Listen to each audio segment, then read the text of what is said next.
Our deepest fear is not that we're inadequate. Our deepest fear is that we are powerful beyond measure. It is our light, not our darkness, which most frightens us. We ask ourselves, who am I to be brilliant, gorgeous, talented, and fabulous? Actually, who are you not to be? You are a child of God. Your playing small does not serve the world. There is nothing enlightened about shrinking so that other people will not feel insecure around you. We are all meant to shine as children do. We were born to make manifest the glory of God that is within us. It is not just in some of us, it is in everyone. And as we let our own light shine, we unconsciously give others permission to do the same. As we are liberated from our own fears, our presence automatically liberates others. Marianne Williamson. Hello and welcome to I Am the Change. I'm Michelle Kelly, and this is my New Year's resolution that started in 2019, stating out loud that I was breaking up with fear, I was breaking up with shame, and I was breaking up with guilt, followed by a weekly video for an entire year. And I was only able to start it because my son, I was walking with my son one day and I kept saying, I think I'm meant to speak out loud, but I'm afraid I'm gonna have haters. And he's like, Mom, you're not even good. You have to be good to have haters, and you're not gonna have any. And I was like, oh my God, I want haters. So when I got my first hater, I was like, yes, this is really happening. And so anyway, my goal was to be good enough to have haters, which technically I really don't want to have haters. I don't like people hating me, but usually what I found out is they hate themselves and they're just trying to displace it someplace else. So I'm okay with that because I used to do that kind of stuff too. So anyway, this last year was to stop weighing myself on the scale every single day. And I've had other New Year's resolutions along the line. So if you want to check them out, they're on YouTube, they're on Facebook, and they're on Instagram. But this year was not to weigh myself every single day because I am about 15 and a half months of abstinence from sugar, flour, wheat, and caffeine, which means I am out of my full-blown food addiction that I've been in my entire life. For today, I'm going to say for today, because it could change at any second. I pray that it doesn't. Every day I ask God to please release me from all my addictions. And what I found out about myself is I'm an addict in every single way possible. And anything that can make you or take you out of yourself, I was addicted to. So I'm recovering from alcohol and drug addiction. I am an ex-smoker. I am an adult child of an alcoholic / dysfunctional family. So dysfunctional family I come from. I suffered from workaholism, which I'm out of. And I also codependency, which is, making other people responsible for my life. And so I'm out of codependency, and I'm now out of my food addiction. So I've done some serious work in the 12-step programs since I was 18 years old, and I'm now 51, going to be 52. So it's it's over 33 and a half years that I've been in 12-step programs. So it's funny, somebody sent me a message last night and said, like most people are like, oh my God, I wish I got here sooner. And I was the opposite. And I was like, oh my God, I wish I got here later. So I've always been ahead of schedule, or what I feel like is ahead of schedule compared to most of the people in my life. So right now I've been in a place where I've been out of what you consider a real job for almost 4 years. It'll be 4 years in November. So, but what I'm learning is that God is shifting me into another direction. And I have an idea what the direction is, but I haven't found what it is yet. And being in limbo has been the hardest part for me. And I've been sharing with you guys that I have not felt good. It's been 52 days of not being able to stand up for longer than 15 minutes without being in so much pain that I either have to take pain medicine or lay down. And when I lay flat, I'm so much better. So I did stop taking my pain medicine on Sunday night because I felt like, is this stuff making me worse? Like I was just been in so much pain and it wasn't even helping. So I haven't taken anything since Sunday night, but today I took like half a hydrocodone because my back was so bad. However, I got to see a new neurosurgeon today who deals with complex cases, which is moi. So I got to see a neurosurgeon today at 10 o'clock this morning, which was great. And I'm going to get a couple tests that I had done redone because I had MRIs and CAT scans done. And every time I take an MRI or a CAT scan, I lay flat. And as soon as I lay flat, it takes all the pressure off the nerves and you can't see anything. So I'm now getting a new MRI of my neck and my thoracic, but I'm driving all the way to New Jersey. I'm in Pennsylvania. It's an hour and a half away. So they can do this thing. It's a positional MRI. So you're actually seated, but it's like you're standing. So they will be able to see a lot more when you're upright as opposed to laying flat. So I'm excited to get that done, but the soonest they can get me in, I think, is the end of October. So you guys, like, this is a long time. 52 days is a long time not being able to do the things that bring me joy, which is my line dancing or going to see my ladies.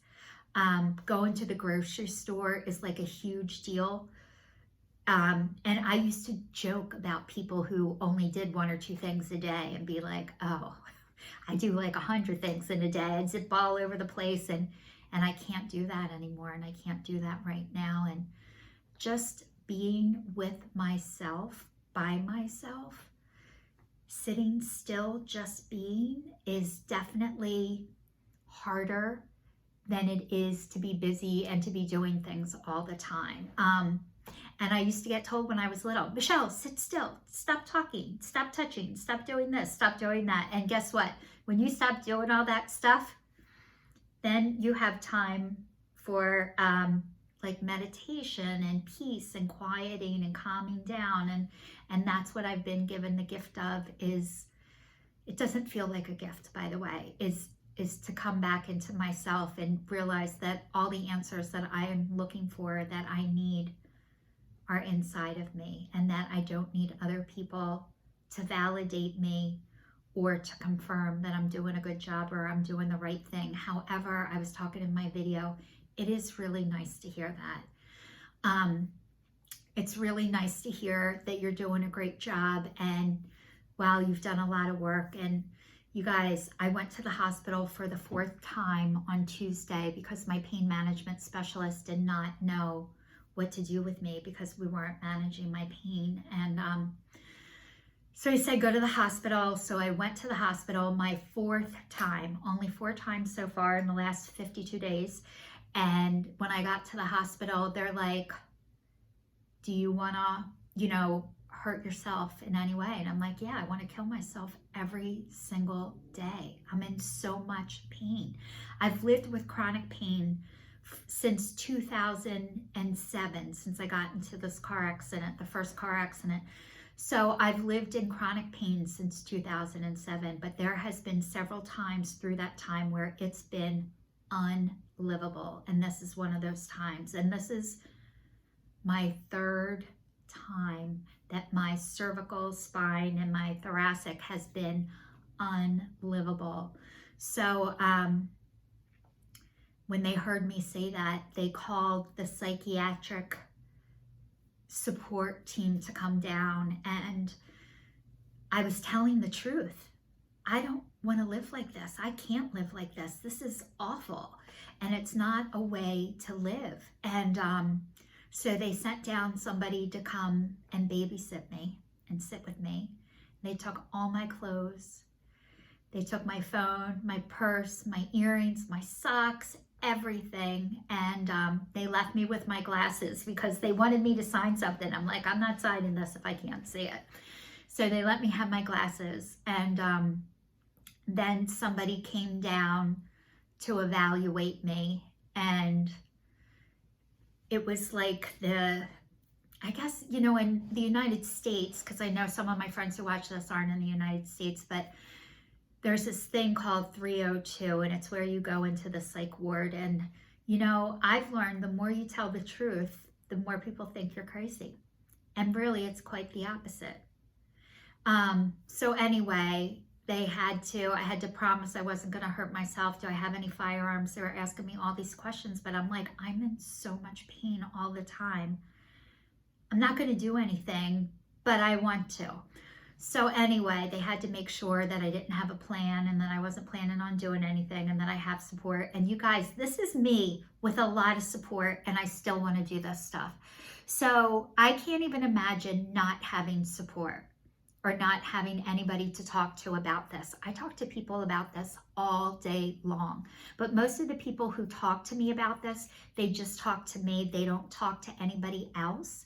They keep a lot of this stuff in. And honestly, I truly, truly believe that all of the stuff that I have internalized throughout the course of my life has been stored in my body.